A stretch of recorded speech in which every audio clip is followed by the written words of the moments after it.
सो hello बच्चों, welcome once again to our YouTube channel. तो हर साल ये अक्सर ऑब्जर्व किया जाता है कि जेईई मेंस का जो एग्जाम एनटीए कंडक्ट करता है तो उसमें कई बार, क्योंकि बहुत सारे बच्चे, लाखों बच्चे इस एग्जाम को देते हैं, तो इस एग्जाम के कंडक्शन में एनटीए की तरफ से कई बार कुछ गलतियां हो जाती हैं, कुछ एरर्स, मिस्टेक्स हो जाती हैं, कुछ ब्लंडर्स हो जाते हैं। अब इनमें से कुछ ब्लंडर्स ऐसे होते हैं जो बच्चों के परफॉर्मेंस को डायरेक्टली इफेक्ट करते हैं एग्जाम में, और इन ब्लंडर्स के कारण कई बार एग्जाम में बच्चों के मार्क्स इफेक्ट हो जाते हैं, परसेंटाइल, रैंक, और फिर अल्टीमेटली जो उनको कॉलेज मिल रहा है वो भी इफेक्ट हो जाता है। तो इसीलिए इन एनटीए के ब्लंडर्स और मिस्टेक्स का हम कुछ कर तो नहीं सकते क्योंकि वो हमारे कंट्रोल से बाहर है, लेकिन हम अपने आप को अलर्ट कर सकते हैं प्रीवियस एक्सपीरियंसेस को देखते हुए, जिससे कि वो जो ब्लंडर्स हैं, वो जो मिस्टेक्स हैं, हमें और हमारे परफॉर्मेंस को इफेक्ट ना करें। तो ऐसे ही एक मिस्टेक और ऐसा ही एक ब्लंडर जो है वो आज मैं डिस्कस करना चाहता हूं और आप लोगों को अलर्ट करना चाहता हूं सेकेंड अटेम्प्ट के लिए, जिससे कि आप लोग अपने आप को अलर्ट कर सकें और उस ब्लंडर से अपने आप को इफेक्ट ना होने दें। तो आज का ये जो वीडियो आपके लिए बहुत ही ज्यादा इंपॉर्टेंट रहने वाला है, इस वीडियो को बिल्कुल भी स्किप मत करिएगा। तो अभी मैं जेईई मेंस फर्स्ट अटेम्प्ट, जो कि जनवरी लास्ट वीक और फरवरी फर्स्ट वीक में जो है कंडक्ट किया गया था, उसमें कुछ स्टूडेंट्स ने मुझे रिपोर्ट किया, वो केस स्टडी मैं आपको यहाँ पर बताना चाहता हूँ। तो ये जो बच्चे थे एक स्पेसिफिक शिफ्ट में पेपर अटेम्प्ट कर रहे थे और एक फिजिक्स का जो क्वेश्चन था इन्हें बहुत ही आसान लगा। उस क्वेश्चन को उन्होंने आसानी से करके उसका आंसर जो है निकाल दिया, लेकिन जब वो आंसर्स को मार्क करने गए तो उन्होंने देखा कि ऑप्शंस जो गिवन थे उसमें से एक भी ऑप्शन जो है उनके आंसर से मैच नहीं कर रहा था। तो उन्होंने सोचा कि हो सकता है उन्होंने कुछ गलती करी हो, और एक बार वापस उस क्वेश्चन को अटेम्प्ट किया, फिर वही आंसर आया और फिर उन्होंने देखा कि उनका कोई भी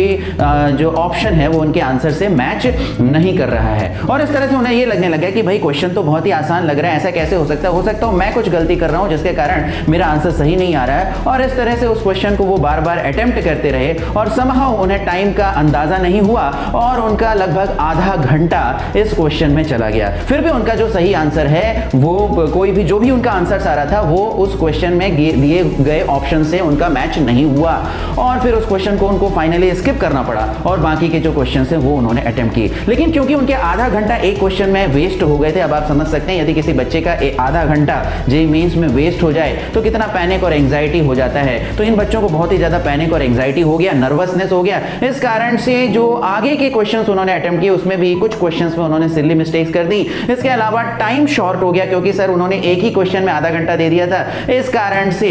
उनके जो बनते हुए क्वेश्चंस थे वो भी सॉल्व करने का उनको टाइम नहीं मिला, और इस कारण से ओवरऑल जो फाइनली उनका जो परसेंटाइल था वो 99 परसेंटाइल तक जो है उनका आसानी से स्कोर आ जाता, लेकिन फिर फाइनली वो 95, 96, 97 परसेंटाइल पर जाकर के अटक गए। तो यहां पर वो जो क्वेश्चन था जो कि बहुत ही आसान था और उसमें उनके ऑप्शंस मैच नहीं हो रहे थे, फाइनली एनटीए की तरफ से उस क्वेश्चन को बोनस डिक्लेयर कर दिया गया और सभी स्टूडेंट्स को जो है +4 मार्क्स जो है उस क्वेश्चन के अवार्ड हो गए। लेकिन सर यहां पर सबसे बड़ा जो प्रॉब्लम है वो ये हुआ कि भले ही वो क्वेश्चन बोनस डिक्लेयर हो गया हो, लेकिन बच्चों ने उस क्वेश्चन में जो अपना प्रेशियस कीमती समय है वो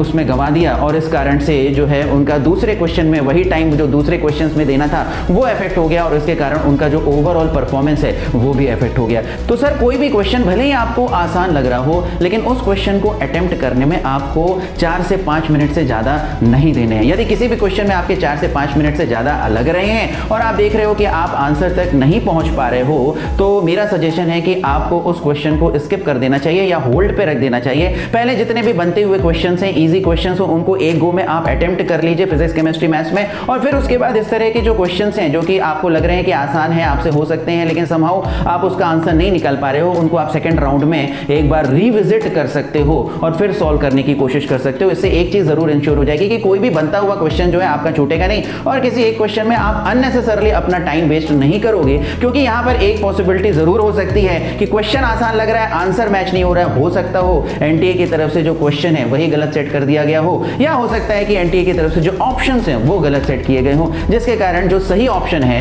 जो सही आंसर है वो किसी भी ऑप्शन से मैच ना कर रहा हो। और इस कारण से आपको इस जो मिस्टेक है या जो इस तरह का ब्लंडर है, पेपर सेटिंग में जो ब्लंडर मिस्टेक हो रहा है, उससे अपने आप को बहुत ही ज्यादा अलर्ट रखना है और इस मिस्टेक से, इस ब्लंडर से अपने आप को, अपने परफॉर्मेंस को, अपने मार्क्स को, अपने परसेंटाइल को इफेक्ट नहीं होने देना है। तो आज के इस वीडियो में मैं इस तरह से एक कॉशन देना चाह रहा था और आप लोगों को अलर्ट करना चाह रहा था, जिससे कि आप लोगों का जो परफॉर्मेंस एग्जाम में वो इफेक्ट ना हो। तो मुझे उम्मीद है इस वीडियो से आपका फायदा हुआ होगा, और यदि आपको ऐसा लगता है तो इस वीडियो को लाइक कर दीजिए, शेयर कर दीजिए, हमारे चैनल को सब्सक्राइब कर दीजिए और कमेंट करके हमें ये बताइए कि ये जो केस स्टडी हमने आज के इस वीडियो में शेयर करी, इससे आपको क्या सीखने को मिला। और साथ ही साथ हमें ये भी कमेंट करके बताइए कि और किस तरह की वीडियो हम इस चैनल पर लेकर के आए जिससे कि आप लोगों का बेनिफिट हो सके। तो मिलते हैं अगले वीडियो में। Till then wish you all the best, take care, bye bye.